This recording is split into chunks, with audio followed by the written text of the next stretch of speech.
Bonjour et bienvenue dans Parole d'Histoire, un podcast consacré à l'actualité des livres, des débats et de la recherche en histoire. André Loez au micro, aujourd'hui une émission consacrée au Moyen-Âge. On parle du festival Secousses 1099 autour de la première croisade, organisé samedi prochain.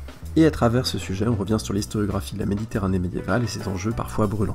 Conseils de lecture et références biblio sont à retrouver sur paroledhistoire.fr. Vous pouvez également nous retrouver et nous contacter sur Instagram, YouTube ou Twitter.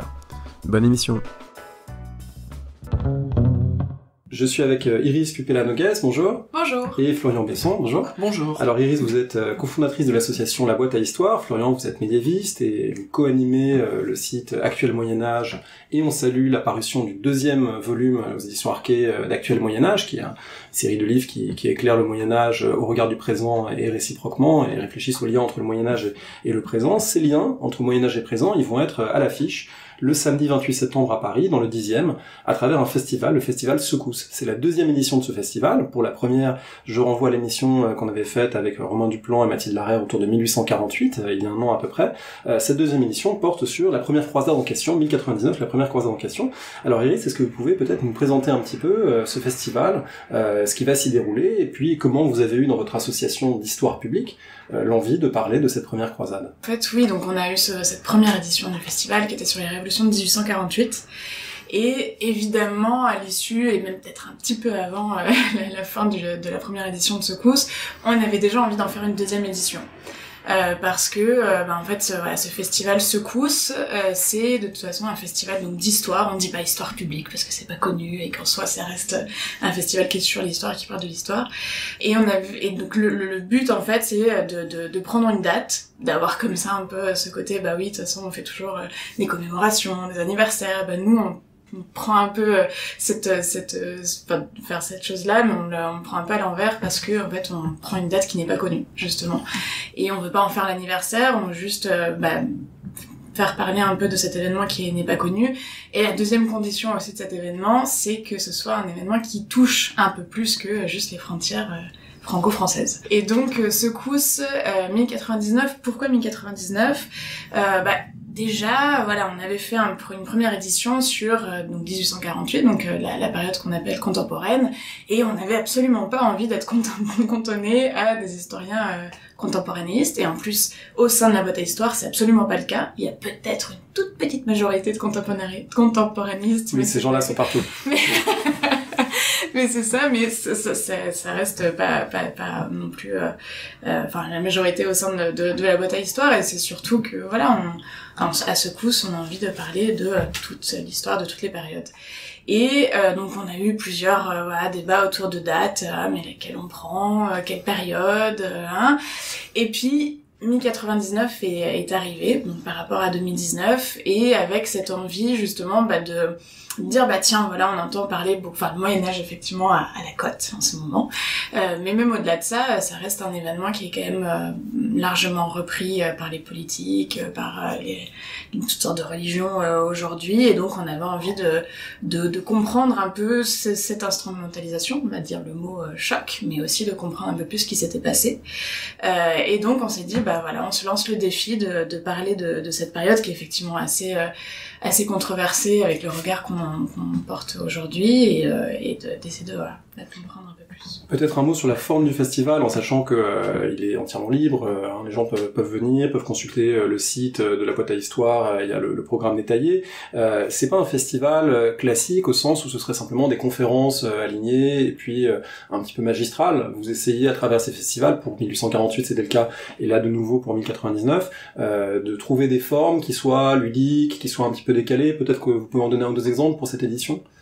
Oui, en fait, déjà le but, dans Secousses, c'est qui se passe un peu sur deux choses en fait, parce qu'il y a le site internet où il y a quand même un gros contenu pédagogique qui reste très important à nos yeux. Le site internet, c'est vraiment aussi une porte d'entrée, même si on sait que c'est compliqué d'être visible sur internet, mais ça reste quand même un élément sur lequel on s'appuie. Et l'autre élément sur lequel on s'appuie, c'est effectivement ce présentiel.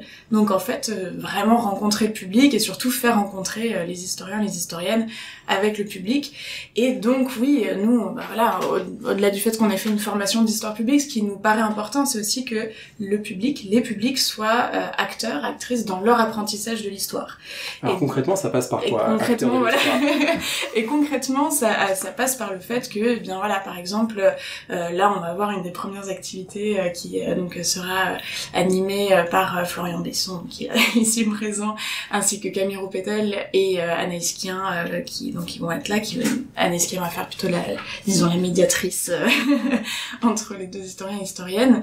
Et en fait, on va partir un peu du contenu de ce que pourrait dire le public sur la première croisade.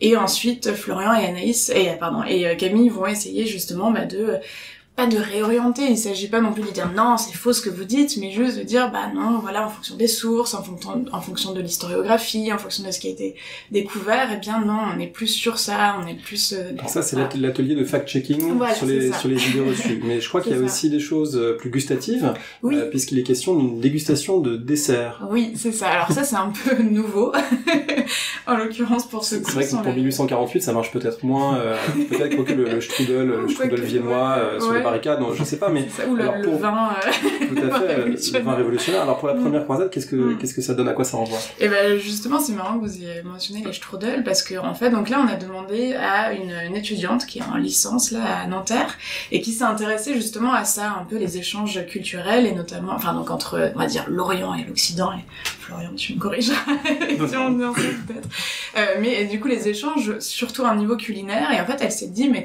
qu'est-ce que les croisés ont entre guillemets ramené dans leur bagage? Et elle a découvert des choses assez étonnantes, et parmi ça, c'est le sucre et la pâte feuilletée.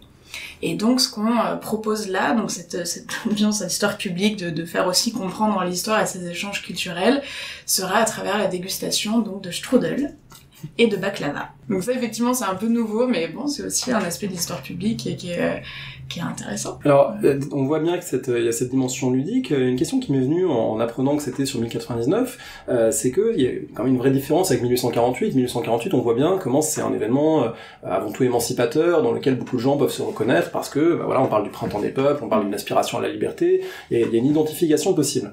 Pour 1099, on parle malgré tout d'un conflit, d'une date qui est une date d'affrontement, une croisade, un affrontement qui plus est religieux, et nos sociétés ne sont pas exemptes d'affrontements religieux. Donc, est-ce que c'est quelque chose qui a pesé un peu dans votre réflexion, dans votre manière d'envisager les choses?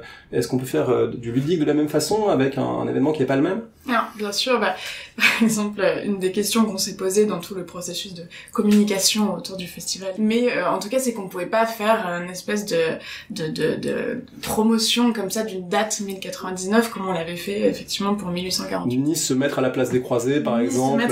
Voilà, parce qu'il y avait des balades sur les pas des révolutionnaires en 1848. Là, c'est un peu moins envisageable, géographiquement, mais même d'un point de vue peut-être de projection dans le passé, c'est peut-être plus compliqué. Bien sûr, et c'est pour ça qu'en fait, ce qui nous semblait plus intéressant, c'était justement de se mettre presque plus à la place des historiens et des historiennes, en fait, en n'ayant pas ce côté d'incarnation, effectivement, des révolutionnaires, et là, donc des croisés, ou des musulmans, ou des juifs, mais d'avoir ce côté, comment on fait justement pour démêler le vrai du faux, comment on fait pour détecter les idées reçues, comment on fait en fait pour déconstruire un peu voilà, tout cet environnement qui pèse sur l'histoire de la première croisade. Donc effectivement, c'était beaucoup plus délicat, et c'est même plus délicat par exemple quand on en parle même à nos proches autour de nous, quand on en parle aussi aux responsables qui tiennent la colonie, parce que c'est un lieu qui a vocation justement à parler de la décolonisation. Donc quand on est arrivé et qu'on a dit ouais, on va parler de la première croisade, ils nous ont fait les gros yeux en disant mais comment ça, c'est pas du tout notre credo. Et en fait on a dit non, justement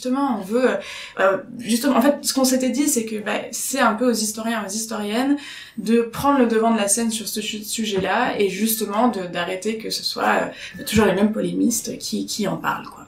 Voilà. Alors Florian, vous partagez cette idée selon laquelle les historiens et historiennes doivent s'emparer de cette croisade et peuvent participer à ce type de manifestation. Vous y serez présent donc à ce festival? Oui, j'y serai présent. J'étais très heureux d'avoir été contacté par la boîte à histoire, d'avoir été sollicité. Donc je serai présent effectivement dans cet atelier de fact-checking et puis toute la journée. Et puis j'ai aidé à l'élaboration du festival en relisant des textes, en relisant la chronologie. Et du coup, oui, je suis évidemment tout à fait d'accord avec Iris. Il faut pas que les historiens et historiennes laissent le monopole des discours à des gens qui partagent ni leurs idées ni leurs méthodes, surtout face à des événements brûlants. En fait, ce serait faire preuve de frilosité de dire à la croisade c'est trop dangereux et c'est trop connoté. Alors ça impose clairement, tu l'as bien dit, une distance critique. Typiquement, je pense à votre escape game, parce que oui, il y aura aussi un escape game, donc il y a des formes de ludification comme ça. L'escape game, évidemment, on peut pas faire jouer des croisés. C'est quelque chose qui serait pas approprié, et de fait, vous l'avez pas fait, c'est tout à fait pertinent. C'était pas les mêmes enjeux en 1848. Non. Mais cette distance, elle n'empêche pas qu'effectivement, il faut se saisir à bras-le-corps des choses, et puis réussir à emporter un discours critique.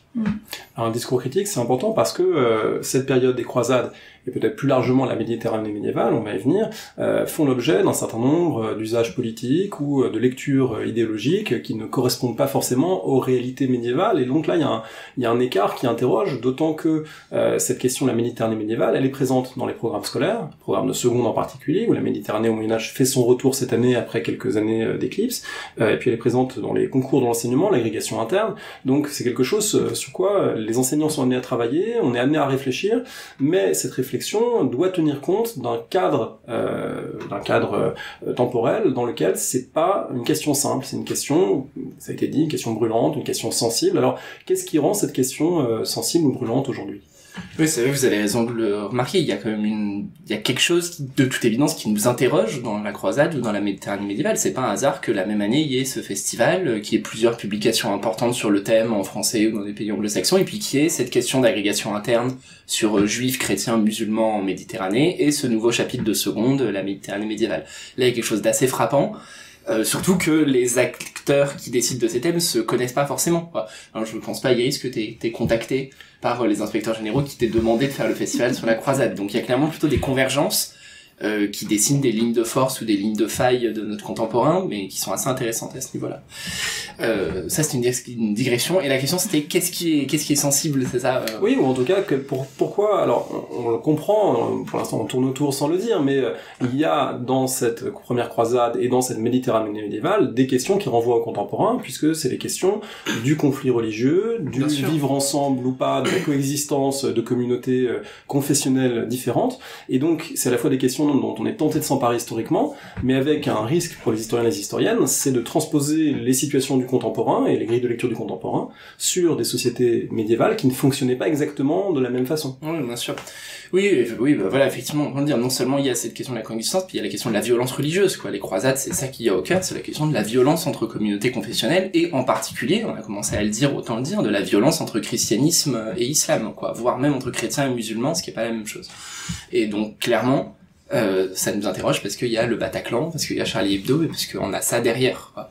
Le sujet de l'agrégation interne, par exemple, il est clairement donné en partie pour ça, pour que les profs aient du matériel pour réfléchir avec leurs élèves à des enjeux de société brûlants. Avec leurs élèves, dont une partie évidemment, c'est aussi à l'horizon pour le coup, sans être dans les arcanes de l'éducation nationale, on sait que c'est des sujets de réflexion dans les hautes sphères, une partie de ces élèves qui sont issus d'une immigration qu'il est convenu d'appeler arabo-musulmane, en tout cas qui ont des parents, des grands-parents qui sont issus du Maghreb, en particulier en France, et du coup qui peuvent avoir des formes d'identification qui sont toujours compliquées puisque le passé offre des identifications possibles. On peut être tenté de se projeter dans le passé.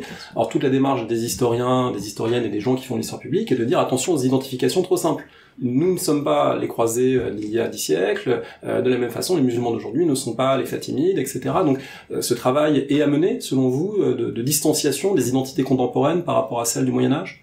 Oui, c'est un travail de critique. On le voit, c'est un travail effectivement de déconstruction appuyé sur les sources. Là, dans le festival, c'est très sensible. Il y a des bulles sonores de lecture de sources, de lecture de textes, parce qu'il faut en permanence rappeler que le récit historique, il se fonde sur des sources. Il peut pas venir de nulle part, il peut pas être désincarné, il peut pas être décontextualisé. Et du coup, la seule façon de répondre à ces discours, à ces réappropriations, qu'elles soient individuelles ou collectives, on aura l'occasion d'en reparler, c'est de ramener des sources. C'est de ramener de la méthode historique. On peut le faire à tous les niveaux, de la primaire jusqu'à l'université, du collège à l'agrégation interne, et du coup ce festival il y participe pleinement.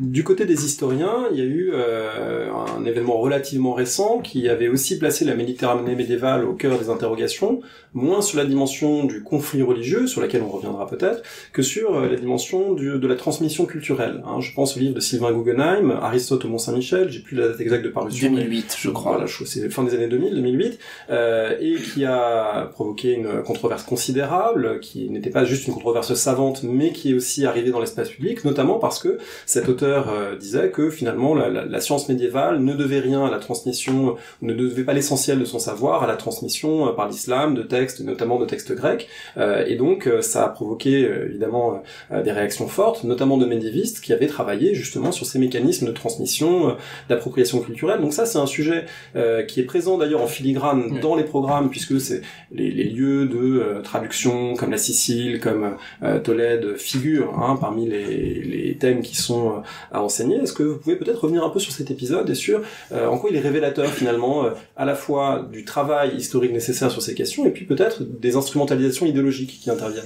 Oui, c'est révélateur parce que, comme vous le disiez, c'est l'une des rares fois où des débats entre historiens et historiennes médiévistes touchent le grand public, ce qui arrive quand même assez peu. Dans les années 95, le grand débat, c'était sur la crise de l'an 1000, la rupture de l'âge féodal. A priori, ça a peu fait la une du Monde ou du Figaro. Et là, effectivement, en 2008, ça a cristallisé un certain nombre d'enjeux et de tensions. Mais c'était pas un hasard, parce que ce que ça mettait en creux, c'était la question de l'islam, de la place des musulmans, du rapport des musulmans. Derrière, il y avait clairement la question de l'identité chrétienne de l'Europe. C'est des moments où on en parlait, y compris du coup à des échelles politiques très importantes. C'est tout le moment du débat sur la Constitution européenne, sur est-ce qu'il faut ou non inclure la phrase sur les racines chrétiennes de l'Europe.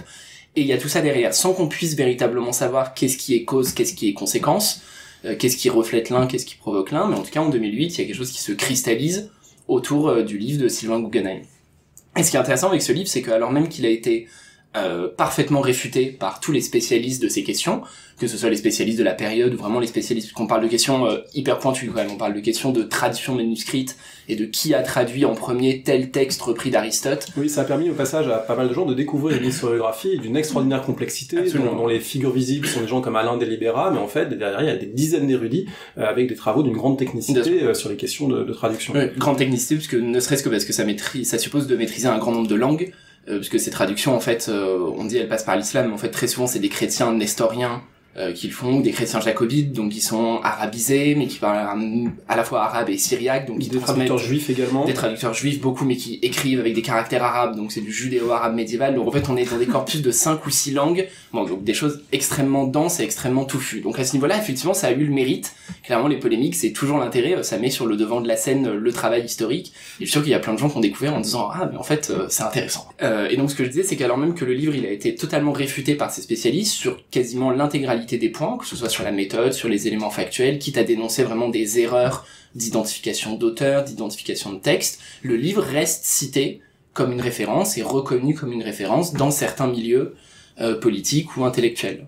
Alors même que ça fait plus de 10 ans. La page Wikipédia du livre et de la controverse est d'ailleurs assez édifiante, puisqu'on voit bien qu'il y a un enjeu derrière, faire exister ce livre, y compris sur le web, à travers une page et à travers les commentaires qui en sont faits, et les reprises, et qui dit que c'est un bon livre et un moins bon livre, etc. On voit bien qu'il y a là quelque chose qui doit exister pour pouvoir, en fait, faire une critique de l'islam contemporain à travers un livre de médiéviste.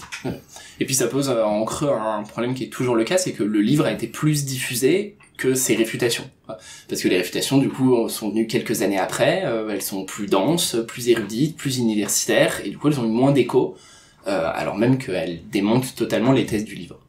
Alors, ce livre, en même temps, s'inscrit dans un mouvement historiographique dont il est peut-être un avatar fautif ou excessif, mais un mouvement historiographique pas complètement inintéressant, qui est de revenir sur une idée reçue inverse, puisqu'il y a l'idée reçue, évidemment, selon laquelle l'islam est inférieur, l'islam n'a rien apporté à l'Europe, les croisades seraient vertueuses, etc. Mais il y a une autre idée reçue qui a pu être installée à certains moments, et les programmes de seconde ont pu contribuer d'ailleurs à l'enraciner, selon laquelle, finalement, le XIIe siècle, c'est ce moment de tolérance, c'est ce moment de convivencia où les gens peuvent ensemble finalement dépasser leurs différences et puis vivre presque fraternellement, se découvrir l'un l'autre, manger les desserts les uns des autres en caricaturant évidemment. Il me semble que là aussi, historiographiquement, on est revenu de cette vision irénique un petit peu de la période.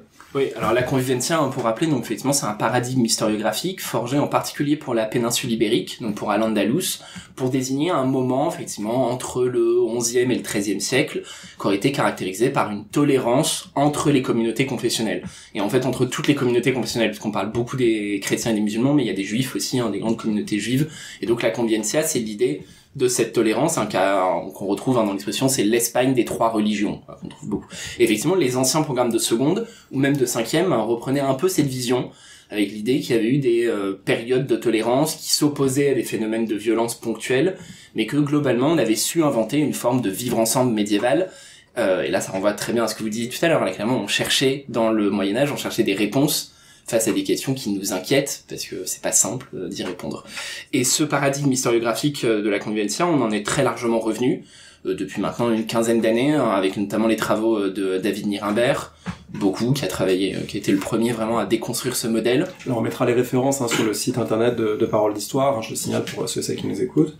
Et en fait qui a montré que non seulement le concept de tolérance il était tout à fait anachronique pour la période médiévale, c'est-à-dire que les gens ne se posaient pas la question en ces termes. Oui, c'est le XVIe siècle en fait qui invente la tolérance. Absolument. Autour de l'édit de Nantes, autour de la nécessité de coexister quand on ne peut plus s'affronter ou quand la solution guerrière finalement a échoué. Ouais, c'est le 16e qui l'invente et en fait même après il faut attendre le 17e, 18e pour le théoriser. C'est Locke et Voltaire qui sont les premiers à théoriser l'idée même de tolérance, quoi. Donc au Moyen-Âge ça marche pas, le concept de tolérance il fonctionne pas et en fait plutôt ce que montre Nirenberg c'est que violence et coexistence ne s'opposent pas, elles se complètent et ça participe de la création d'un paysage à la fois politique, linguistique, social, économique, où les différentes communautés elles peuvent coexister, ce qui n'empêche pas qu'elles soient chacune farouchement attachées à leur indépendance, à leur autonomie, et en fait en particulier c'est très souvent les minorités qui demandent un certain nombre de mesures que nous on identifierait comme des mesures d'exclusion. Typiquement les quartiers juifs dans les cités de la péninsule ibérique, en fait c'est souvent les juifs eux-mêmes qui demandent d'avoir un quartier clos et fermé pour être à l'abri des chrétiens, pour vivre une vie détachée des chrétiens. Et donc ça, c'est Nirenberg qui a vraiment beaucoup remis en fait de la complexité derrière ce modèle, et clairement, là, pour le coup, la nouvelle question donc de l'agrégation interne et le nouveau chapitre de seconde vise à s'opposer à la fois à cette idée les croisades c'était super, et de l'autre côté à l'idée mais en fait tout allait bien, la convivencia c'était super, quoi. On a vraiment dépassé les deux pour aller vers des choses plus complexes. Alors réintroduire de la complexité, ça suppose pour les collègues qui vont l'enseigner évidemment d'affronter cette complexité qui est pas simple du point de vue bibliographique, du point de vue de l'étendue de l'espace, de la période, des pouvoirs enchevêtrés que aussi bien dans l'Occident chrétien, dans le monde musulman, l'Empire byzantin, ce sont des histoires à chaque fois complexes, il faut arriver à brasser tout ça, à le présenter à des élèves de seconde, donc c'est vraiment un travail de repérage historiographique qui est pas évident que doivent faire ceux et celles qui l'enseignent. Peut-être qu'on peut indiquer quelques strates historiographiques pour montrer comment cette Méditerranée médiévale a été pensée avec une succession de paradigmes, de lectures qui sont venus se complexifier. On a évoqué là un peu le dernier état de la question, mais en remontant dans le passé, longtemps on a fonctionné sur un schéma assez simplificateur qui avait été notamment transmis par Henri Pirenne. C'est le début du XXe siècle. Henri Pirenne, un grand historien belge, proche des auteurs, des fondateurs des Annales, et qui avait écrit Mahomet et Charlemagne. Est-ce qu'on peut dire un mot de cette première situation historiographique autour de la Méditerranée médiévale? Bon, alors on va commencer à Pirenne, parce qu'on peut pas remonter avant, mais en fait typiquement les croisades ou Al-Andalus, c'est des choses qui ont été toujours travaillées. En fait, les historiens du 19e réfléchissent énormément à ces thèmes. Michelet écrit beaucoup dessus, et puis même avant au 18e siècle, en fait, il n'y a pas eu de redécouverte des croisades. C'est aussi pour ça que c'est important de faire un festival dessus, c'est que c'est un événement connu qui est resté connu, quoi, qui est resté interrogé en permanence par des historiens. Et donc Henri Pirenne, effectivement, il écrit dans Mahomet et Charlemagne, c'est la thèse très simple qui finalement en fait marche pas si mal. Aujourd'hui, il y a des recherches qui montrent qu'il était loin d'avoir tort sur toute la question, qui est en fait d'insister sur la rupture que représentent les conquêtes arabo-musulmanes donc du 7e, 8e siècle, qui coupe la Méditerranée en deux, je schématise mais l'idée c'est ça, qui empêche en fait les liens, notamment les liens économiques entre l'Europe occidentale, donc l'Europe du Nord, et les rives sud de la Méditerranée. Donc ça c'est la thèse de Pirenne. Et puis à partir de là, thèse qui a dominé pendant une vingtaine d'années à peu près.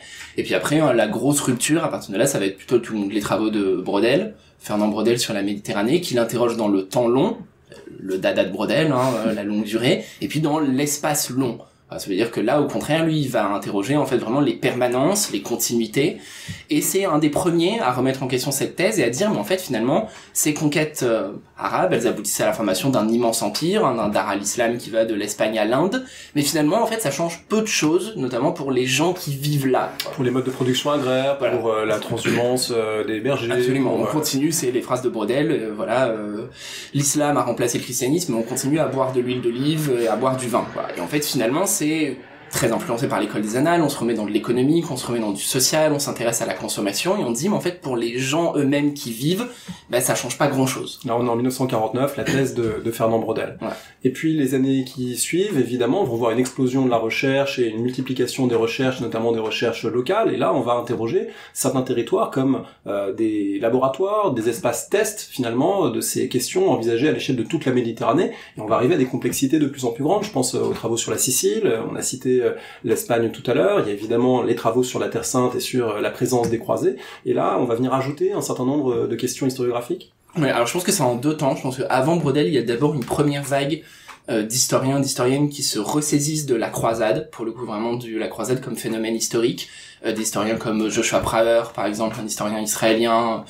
En Angleterre, il y aura Jonathan Riley Smith un peu plus tard, donc qui reprennent la croisade avec des sources. Riley Smith par exemple, c'est le premier à travailler sur les chartes de l'époque pour dire qu'est-ce que les chartes nous permettent de dire de la première croisade, ce qui n'avait pas été fait à l'époque. Prawer, c'est aussi lié à la fondation d'Israël, un moment où va apparaître l'archéologie en Terre Sainte, on en parlera lors du festival Secousse. Donc ça, il y a une première vague, et après du coup dans un deuxième temps, à partir des années 70, 80, vraiment 90, il y a toutes ces monographies dont vous parliez, les travaux d'Annelise Neff sur la Sicile, de très nombreux travaux sur la péninsule ibérique, des travaux sur des communautés locales. On va travailler, Camille Rouspétel qui sera là au festival, qui travaille sur les chrétiens d'Orient, Claire Sussen qui travaille sur les juifs, etc. Est-ce que c'est pas aussi la période des années 80 où on commence, en tout cas, peut-être pas seulement dans l'historiographie, mais aussi dans un espace plus large, à admettre une réciprocité plus grande de cette histoire? Je pense à un livre de 1983 d'Amin Malouf, Les croisades vues par les Arabes, qui a eu un rôle aussi pour peut-être rééquilibrer la dimension narrative de l'événement et sortir d'une histoire centrée sur les croisés, centrée sur Godefroy de Bouillon, centrée sur un certain nombre de personnages qui jusque-là étaient au centre de cette histoire. Oui, effectivement, ce livre, il est important, et en fait, ce livre, c'est la réponse à des choses que les historiens appelaient depuis longtemps. En France, l'historien Claude Cahan, il appelle depuis les années 40 à une histoire mixte de la croisade qui se base autant sur les sources occidentales que sur les sources orientales, mais à l'époque c'est pas possible, faute d'historiens arabophones, tout simplement. Les textes sont pas assez connus, pas assez édités, pas assez traduits, et donc le livre de Malouf, c'est un jalon important, en tout cas dans la diffusion du grand public. En plus, c'est un livre qui s'est très bien vendu, qui reste aujourd'hui édité, et en même temps c'est un livre, ce qui est intéressant, des crispations récentes, puisque les éditions récentes de Amin Malouf portent un sous-titre que l'édition originale portait pas. Le titre, c'est Les croisades vues par les Arabes. L'édition récente, le sous-titre, c'est La barbarie franque en Terre Sainte. Et ça, c'est assez intéressant, c'est que la violence, elle est revenue, alors même que, en fait, du coup, les textes qu'il utilise montrent pas véritablement ça, puisqu'ils montrent la diversité du phénomène. Et en fait, on voit bien que, et ça, c'est une crispation assez récente, c'est typiquement les années 2000, quoi. Et on sent qu'on change à nouveau de paradigme. Alors ce changement de paradigme, il est accompagné aussi par des travaux qui, en plus de la croisade, interrogent d'autres façons de fonctionner, puisque le conflit n'est pas la seule dimension de cette histoire, et vous l'avez dit tout à l'heure à propos de violence, coexistence qui ne s'opposent pas nécessairement. Il y a peut-être deux grands prismes qui permettent aussi de saisir cette Méditerranée médiévale. C'est le prisme du droit, des statuts, et du droit qui est aussi le droit finalement commercial, des accords, des contrats, des privilèges, etc. Et puis le prisme des échanges qui sont aussi un phénomène structurant, et qui vont venir complexifier les choses parce qu'on se rend compte que les échanges, ce ne sont pas des blocs qui échangent entre eux, Orient et Occident, Europe et Afrique, etc. Mais en fait, ce sont des groupes qui jouent des rôles d'intermédiaires, qui sont insérés chacun dans des réseaux à beaucoup plus large échelle, puisqu'en fait derrière l'Europe, il y a la Russie ou l'Europe du Nord, derrière le Maghreb, il y a l'Afrique subsaharienne. Donc en fait, on réinterroge cette Méditerranée à travers peut-être d'autres outils que simplement Orient-Occident, échange, conflit. Oui, voilà, vous résumez très bien, j'ai pas grand-chose de plus à dire. Et puis en plus, cette historiographie des échanges, en particulier des transferts culturels, là pour le coup, c'est d'abord une historiographie développée pour l'époque moderne, le concept de transfert culturel. Ce que ça met en avant, c'est qu'un objet échangé, objet concret ou symbolique, il est également resémantisé. Ça veut dire qu'il est réapproprié par les communautés, il est réinventé au fur et à mesure qu'il est transmis. Et tout de suite, on arrive sur des choses très complexes, parce que ça veut dire que le groupe qui transmet est modifié par le fait de transmettre, le groupe qui reçoit est modifié par le fait d'être reçu, et l'objet même qui échange modifie les deux groupes, modifie leurs relations, et en fait, on arrive à des choses tout de suite très enchevêtrées, très imprégnées. On peut prendre un exemple de cet enchevêtrement à propos d'un objet comme ça qui changerait de sens. Oui, l'exemple, si on veut rester sur Aristote au Mont-Saint-Michel, c'est l'exemple de tous les savoirs gréco-antiques qui sont donc redécouverts par le monde, la chrétienté latine, que ce soit la philosophie, donc typiquement la philosophie aristotélicienne, mais aussi les savoirs médicaux, les savoirs scientifiques. Et en fait, la philosophie d'Aristote, à chaque fois qu'elle est traduite, ça provoque un tsunami théologique et politique, parce que ça bouleverse l'intégralité des monothéismes, qu'ils reçoivent donc à des cadences différées, que ce soit l'islam, puis le judaïsme, puis le christianisme, et à chaque fois, pendant un siècle et demi, ça provoque des débats immenses au sein de ce monothéisme, à la fois sur le noyau de qu'est-ce que c'est le christianisme, et puis sur les questions des relations avec les autres religions. Alors on le voit, il y a beaucoup de choses qui sont renouvelées aussi par un rapport aux sources qui se diversifie depuis plusieurs décennies, des sources textuelles, littéraires, des sources également qu'on pourrait appeler des archives privées, des correspondances de marchands, etc., comptabilité qui sont redécouvertes, et puis les apports de l'archéologie. Alors Yves, j'ai vu dans le programme qu'il était question d'un atelier d'archéologie. Comment vous l'avez conçu? Qu'est-ce qui va s'y dérouler? Alors on s'est dit que on va parler du Moyen-Âge et de 1099, et donc on pouvait pas non plus faire l'impasse sur l'archéologie, qui est quand même une pratique intéressante. Et donc on a cherché un peu comme ça, quel archéologue pourrait nous parler justement de la première croisade, où là on avoue qu'on se cantonne pas forcément qu'à la première croisade, hein. On va un peu plus loin quand même. Oui, la première croisade, c'est aussi un prétexte pour parler de questions et de travail, de manière de travailler des archéologues.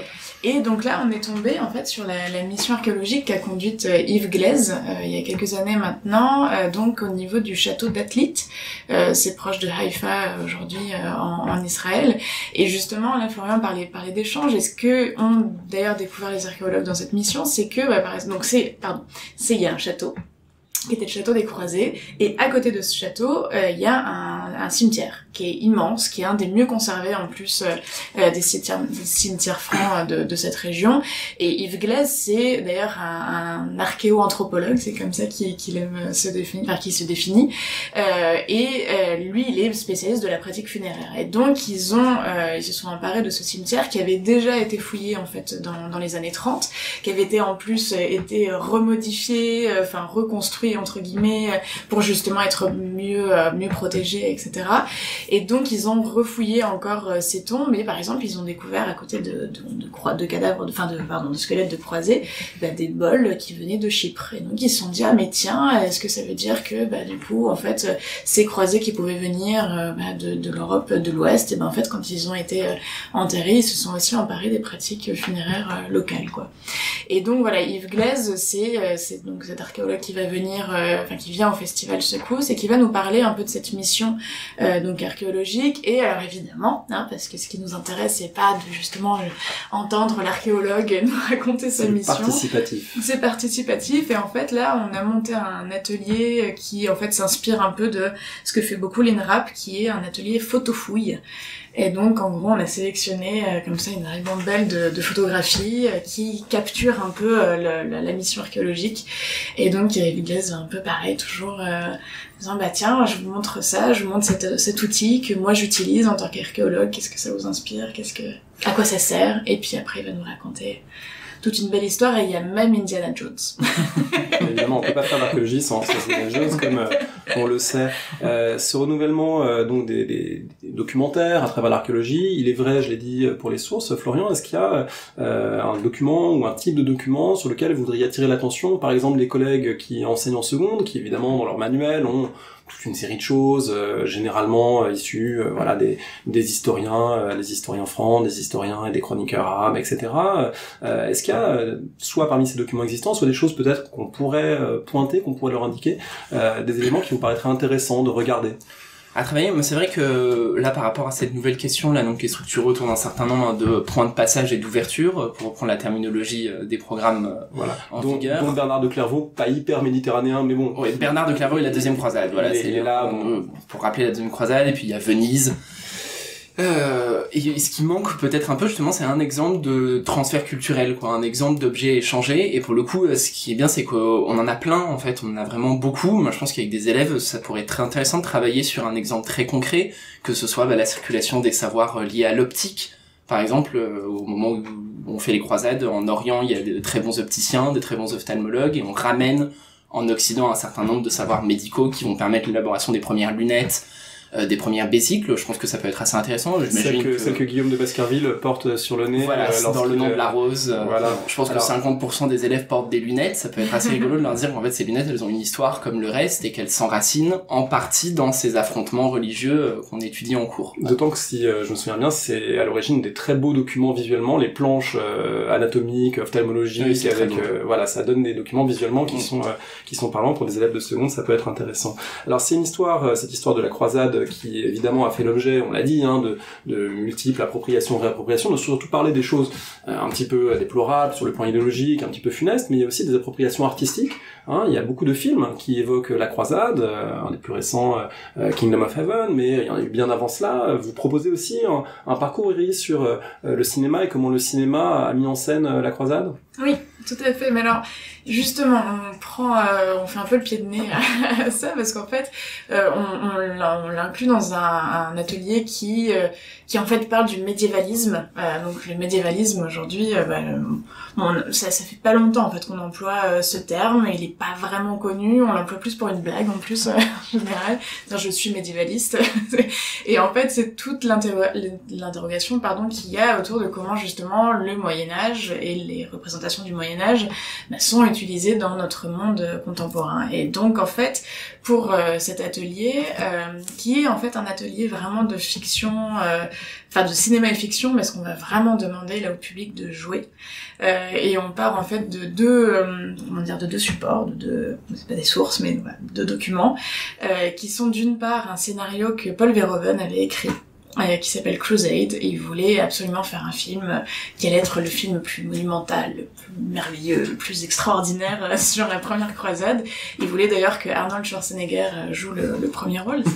Ça aurait pu être intéressant. C'est finalement peut-être mieux que le film n'ait pas été Crusador. C'est ça. Bon, la filmographie de Paul Verhoeven, en plus, Robocop, croisade, bon, ça se discute, mais ça aurait pu être intéressant. Ouais, justement. Bon, en tout cas, le scénario est quand même accessible, donc on va vraiment l'utiliser, et puis on va utiliser aussi, on va s'inspirer plutôt du roman de Hugo Bellagamba, qui est un historien du droit, mais qui est aussi un écrivain de science-fiction, et qui avait écrit Tancred, une uchronie. Donc on va s'inspirer comme ça de ces deux textes-là, mais ce qu'on peut dire par rapport au cinéma, parce que la boîte à histoire, nous on produit pas forcément du savoir, on veut vraiment, nous on met en relation des historiennes avec le public, donc là ce que je veux dire sur le cinéma, c'est d'après ce que William Blanc m'a dit, qui participe donc à cet atelier, qu'en fait, en soi, oui, le cinéma a un peu utilisé les croisades comme sujet dans les films, dans le cinéma. Mais en soi, ça a souvent été aussi repris, évidemment, quand on parle de cinéma historique, par l'environnement contemporain dans lequel le film est fait, et que donc la croisade, que ce soit un film fait aux États-Unis, ou que ce soit un film fait en Turquie, ou qu'il soit fait en Égypte, ou qu'il soit fait même en URSS, parce qu'il y en a un qui date de 37, je crois, et en fait, la croisade va être utilisée comme évidemment politique, et donc comme propagande en fait par le pouvoir en place. Par exemple en Turquie, c'est vraiment ça, c'est des films qui sont récents, qui sont des films avec gros budget, mais qui sont utilisés pour justement faire une histoire hyper héroïque des Turcs seldjoukides par exemple.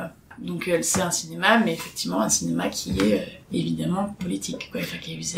Utiliser le passé pour parler du présent, on voit qu'évidemment ça c'est plutôt une constante, mais utiliser le passé pour parler du présent intelligemment, c'est ce que vous allez proposer de faire donc à ce festival, et on est ravis de conseiller donc à ceux et celles qui seront à Paris le samedi 28 septembre de s'y rendre. Rendez-vous aussi sur le site pour retrouver toutes les informations. Pour terminer, est-ce que vous avez l'un et l'autre un conseil final de lecture que vous voudriez partager? Alors un conseil de lecture récent, c'est une de mes lectures. Là, je termine la lecture du dernier ouvrage de John Tolan consacré à la représentation du prophète Mohammed à travers l'histoire.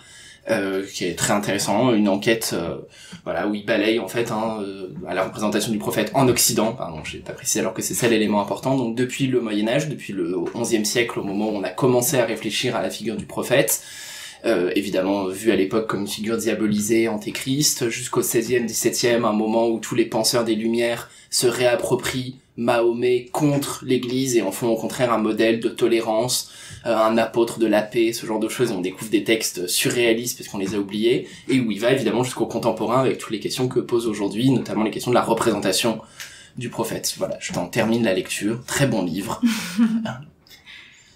Bien moi, en fait j'en aurais deux dont j'aimerais parler, mais en fait par exemple j'ai hâte de lire, j'avoue que je l'ai pas encore lu, mais justement le livre là qui vient de paraître de Gérard Noiriel, Le venin dans la plume, parce que il parle de quelqu'un dont on n'a pas osé peut-être mentionner le nom, mais qui est Éric Zemmour. On n'a pas eu le temps peut-être, mais c'est vrai que nous par exemple, la boîte à histoire, c'est par l'article écrit entre autres par Florian dans Actuel Moyen-Âge, qui est Éric Zemmour et la première croisade, parce que c'est là aussi d'où nous est venue l'idée de déconstruire justement les idées reçues, parce que le livre de Zemmour, des Saints français, est quand même une belle compilation aussi d'idées reçues. Et donc le venin dans la plume, voilà, en plus Gérard Noiriel, c'est un historien qui, je trouve, a une réflexion très intéressante sur la place de l'historien dans la société. Ouais, on l'avait reçu à ce micro, et évidemment je m'associe complètement à ce conseil, parce qu'il met en parallèle Zemmour avec Édouard Drumont, le grand polémiste antisémite de la fin du XIXe siècle, pour montrer des mêmes mécanismes rhétoriques et puis une même capacité à se promouvoir médiatiquement et une capacité des médias évidemment à faire émerger ces personnages précisément parce qu'ils disent des choses qui paraissent transgressives et qui vont assurer leur succès. Alors un autre conseil. Et alors je suis désolée, vraiment je vais ramener un peu d'histoire contemporaine aujourd'hui, mais en fait j'ai un coup de cœur là pour un auteur qui n'est pas du tout historien, qui est un auteur américain qui s'appelle Dennis Lehane. On le connaît peut-être parce qu'il a écrit Mystic River, parce qu'il a écrit Shutter Island, donc c'est un auteur plutôt de romans policiers, et en fait il a écrit une trilogie dont le premier tome s'appelle Un pays à l'aube. Et en fait pour moi ça a été vraiment une découverte incroyable, parce que c'est l'histoire, on va dire, parce que c'est donc une trilogie qui va du début des années 1910 aux États-Unis jusqu'à pratiquement nos jours. Et ce premier tome, c'est une histoire des États-Unis de cette époque-là, et en plus ce que j'ai beaucoup aimé, outre l'histoire qui est vraiment magnifique, c'est qu'à la fin du livre, Dennis Lehane cite toutes ses sources et tous les historiens qui l'ont aidé à écrire cette histoire, et donc je me suis dit voilà, nous c'est une pratique assez récurrente chez les auteurs de romans historiques en anglais. C'est moins le cas à ma connaissance en France, mais effectivement les gens qui disent voilà, je me suis inspiré de ça, allez lire ça pour prolonger. Et évidemment ça interroge sur les rapports entre fiction et histoire. Merci beaucoup à tous les deux. Merci.